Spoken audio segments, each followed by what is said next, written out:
여러분 안녕하세요. 다마입니다. 오늘은요, 지난번에 말씀드렸던 이 책에 대한 리뷰를 가져왔습니다. 수학을 못한다는 착각이라는 책이고요. 다이비드 배시 교수님께서 써주신 수학에 대한 글입니다.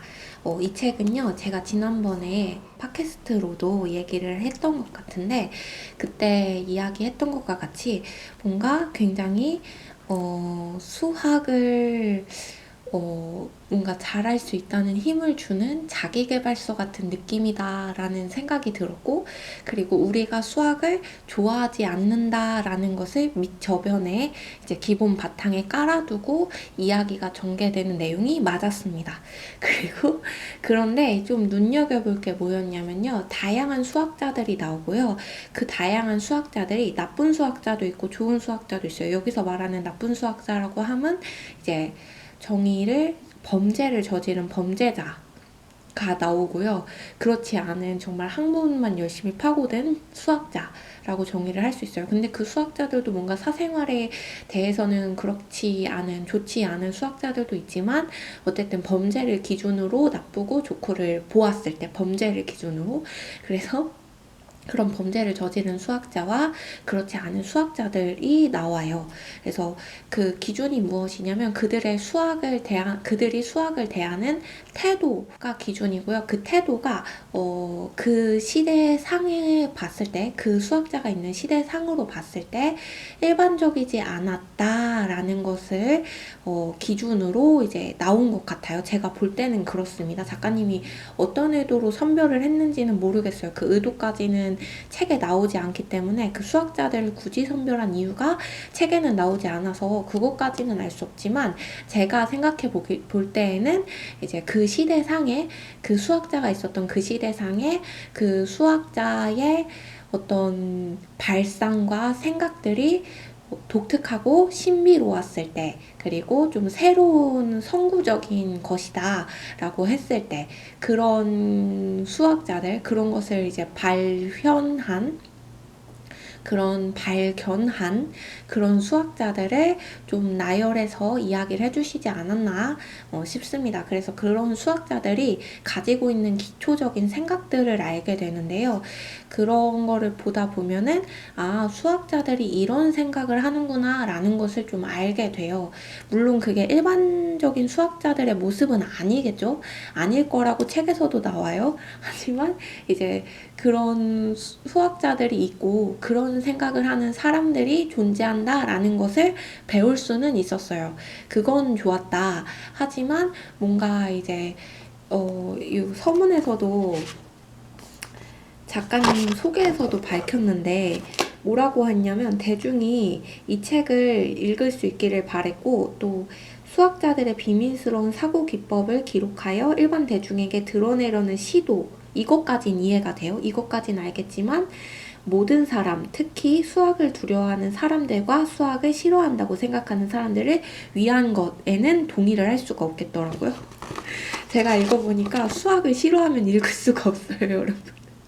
왜냐면 관심이 하나도 안 가는 내용들이거든요. 제가 이렇게 챕터가 짧은 책들은 진짜로 금방금방 읽거든요. 완전 빠르게 읽어요. 막 1시간, 2시간 안 내에 읽는데, 이건 좀 읽기가 좀 힘들었어요. 솔직히 조금 힘들었어요. 그런 느낌이 드는 책이었고, 왜냐면 좀 너무 생소했어요. 생소한 개념들을 많이 보고 생소한 사람들을 많이 접하는데, 그러니까 우리는 수학을 할 수 있다라고 하는데 뭐라고? 이런 느낌이 계속 드니까 그러다 보니까 이제 그랬고요. 그래서 수학을 언어적으로 풀어야 된다라는 내용들이 좀 많이 있었고, 수학자들이 생각하는 언어에 대해서도 좀 생각해보게 됐고, 그리고 그 수학자들이 왜 그렇게 말을 이상하게 쓰는지를 이해할 수 있게 됐어요. 저는 개인적으로 책을 읽으면서 제가 수학자들이 쓴 글들을 몇 번 읽었는데 편견 아닌 편견 같은 게 좀 생긴 게 뭐냐면, 왜 이렇게 글을 이상하게 쓰지? 라는 생각을 좀 많이 하게 됐거든요. 이렇게 쉽게 말할 수 있는 걸 이렇게 복잡하게 말한다고 하는 것들이 굉장히 많았어요. 이 책에도 좀 있었어요, 몇 개가. 그런데 이 책을 읽다 보니까, 다양한 수학자들을 만나다 보니까, 책을 통해서 그러다 보니까 알게 된 거죠. 이해하게 된 거죠. 아, 이런 생각을 해서 그런 글을 쓰는 거였구나.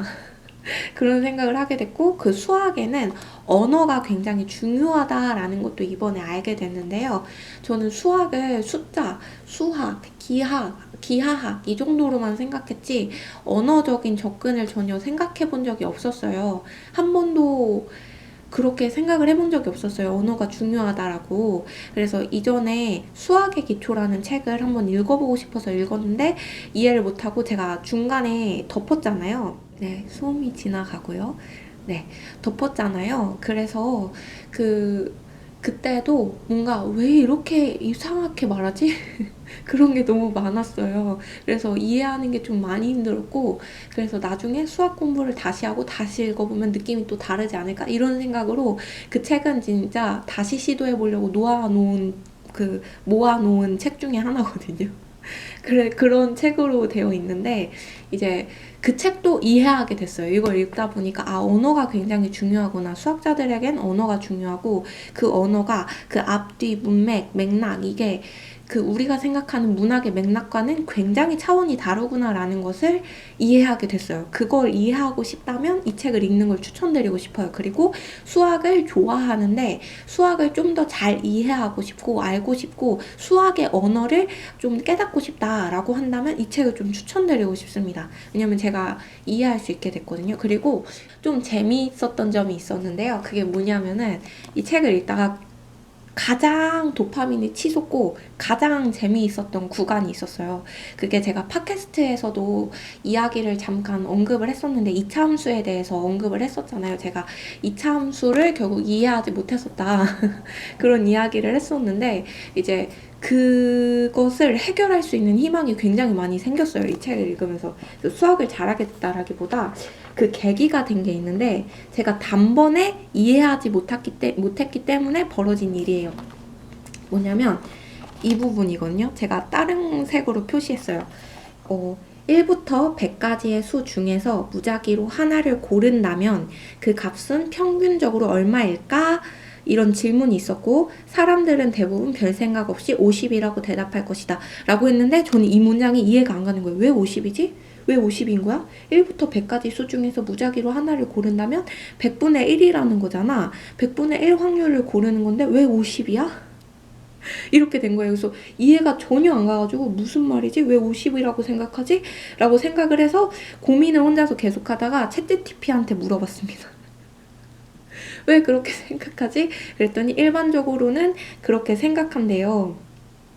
일반적으로는 그렇게 생각하지만 나의 말대로 50이 아니라 50.5가 맞다. 이렇게 이야기를 했는데 그래서 그걸 보고 아, 일반적으로는 50이라고 생각하지만 그게 일반적인 생각으로는 50이라고 카운팅이 되는 거고 이제 나는 그렇게 하지 않고 바로 계산으로 넘어가서 그렇게 된 거구나 라는 거를 이해하게 됐어요.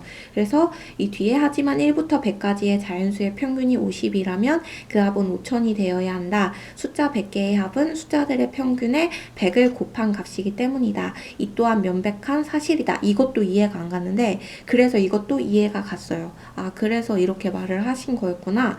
그렇게 이해가 갔고 그래서 제가 한 가지 드릴 말씀이 있는데 뭐냐면 제가 여태까지 살아오면서 제가 왜 수학을 손가락으로 세고 그리고 모양이 달라지면 그 숫자를 그 숫자로 인식하고 인지하지 못하는지 모르고 여태까지 살아왔었거든요.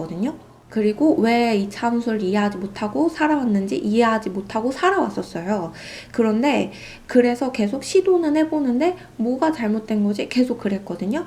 근데 한 2년 정도 전쯤에 제가 하나의 단어를 알게 됐어요. 뭐냐면 난산증이라는 거예요. 그래서 난산증의 증상을 보니까 딱 저인 거예요. 그러니까 추측이나 추정에 불과하긴 해요. 신경검사를 온전히 받아본 게 아니기 때문에 그리고 지금 저는 나이가 있기 때문에 학습장애 검사를 받을 일도 없고 받을 필요도 없고 받을 조건도 안 되겠죠.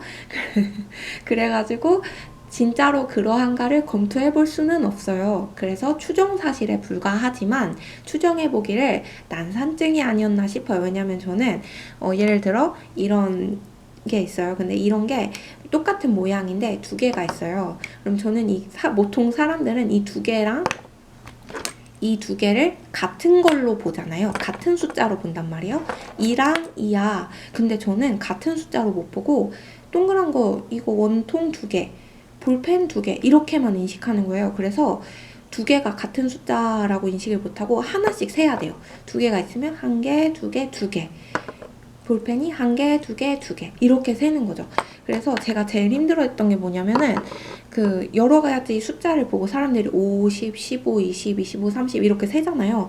근데 물건을 보고서 물건을 5개씩 구분하는 게 너무 힘든 거예요. 왜냐면 5개를 하나씩 1, 2, 3, 4, 5, 나 5, 1, 2, 3, 4, 5, 10, 1, 2, 3, 4, 5, 15, 1, 2, 3, 4, 5, 20 이렇게 했던 거죠. 그리고 또 난산증 증상 중에 뭐가 있냐면 지도를 못 봐요. 길을 못 찾는 거죠. 그래서 제가 한번 굉장히 커다란 역에서 길을 잃었던 적이 있는데 지역을 말하면 좀 안 될 것 같아서 좀 생략을 해봅시다, 지역을. 근데 커다란 곳이었어요. 진짜 역 간판이 누가 봐도 커다랗게 여긴 여기다 딱 이렇게 있는 곳이었는데 제가 그곳에서 2시간의 길을 잃어가지고요. 엉엉 울면서 길을 찾아다녔거든요. 근데 제가 길을 잃어가지고 물어보면 사람들이 자꾸 이상한 사람인 줄 알고 대답을 안 해주는 거예요. 진짜 너무 서러워가지고 그때 눈물이 찔끔찔끔 흘리면서 길을 돌아다녔거든요. 그래서 왜 역을 못 찾지 싶었을 거예요. 물어봄을 당한 사람들은. 근데 저는 진짜로 길을 못 찾았거든요. 네, 근데 저는 진짜로 길을 못 찾았거든요. 그래가지고 길을 지나가 저기요, 무슨 역이 어디에 있어요? 물어봐요. 대답을 안 하고 지나가시는 거예요. 너무 상처받고 너무 슬픈데 어떡하지? 한 번 5번 시도했어요. 제 5번 시도했어요. 저 이상한 사람 아닌데 진짜 길 잃은 사람인데.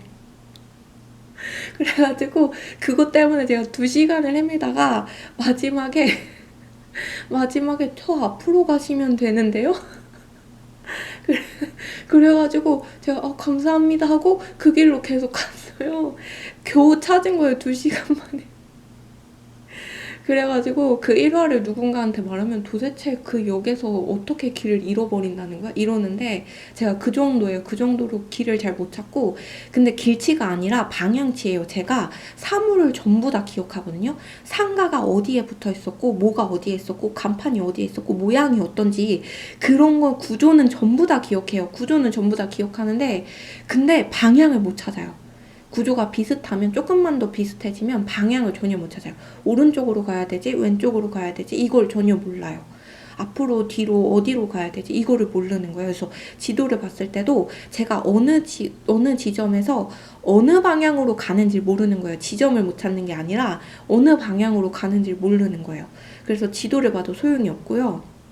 그래서 지도 내비를 켜서 내비가 가리키는 방향으로만 이렇게 가야 되는데 그때는 그 내비가 없었습니다. 그래가지고 그런 일이 일어났었어요. 그런 일화도 있고 그 정도로 제가 길을 못 찾는데 그게 난산증에 포함이 되더라고요. 그래서 어쩌면 나는 난산증이었을지도 모르겠다라는 생각이 들면서 그동안 수학을 좋아하는데 너무 좋아하는데 이렇게 좋아하는데 방정식만 나오면 100점을 맞는 그런 사람이었는데 내가 왜 수학을 이렇게 멀리하는 사람이 되었을까? 그리고 시도를 계속 해보지만 왜 안 되는 걸까라는 것을 완전하게 이해하게 됐고 다른 사람이 한 번에 셀 수 있는 것들을 하나씩 세야 하는 그 과정을 거치는 제가 너무 답답했거든요. 왜 나는 한 번에 50, 15, 20이 안 될까? 왜 나는 20, 40, 60 이게 왜 한 번에 안 될까? 눈으로 한 번에 그 10개가 한 번에 세워지지 않을까? 왜 눈으로 그 5개가 한 번에 세워지지 않을까? 이제 그냥 모양만 달라졌을 뿐인데 숫자는 같고 모양만 달라졌을 뿐인데 그런 생각과 고민을 진짜 많이 하면서 살아왔는데 그게 단번에 해결된 적이 있었어요. 몇 년 전에. 근데 그러고 나서 그냥 살았죠. 근데 해결 방법이 없으니까요.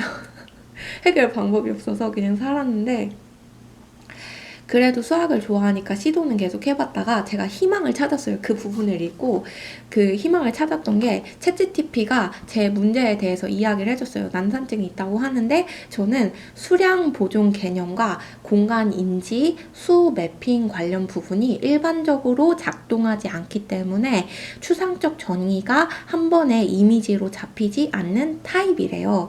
그래서 추상 개념 바로 인지되지 않기 때문에 머릿속에서 제가 한 번 더 내용을 번역해야 되고 제 방식대로 이해하는데 시간이 걸린다는 거죠.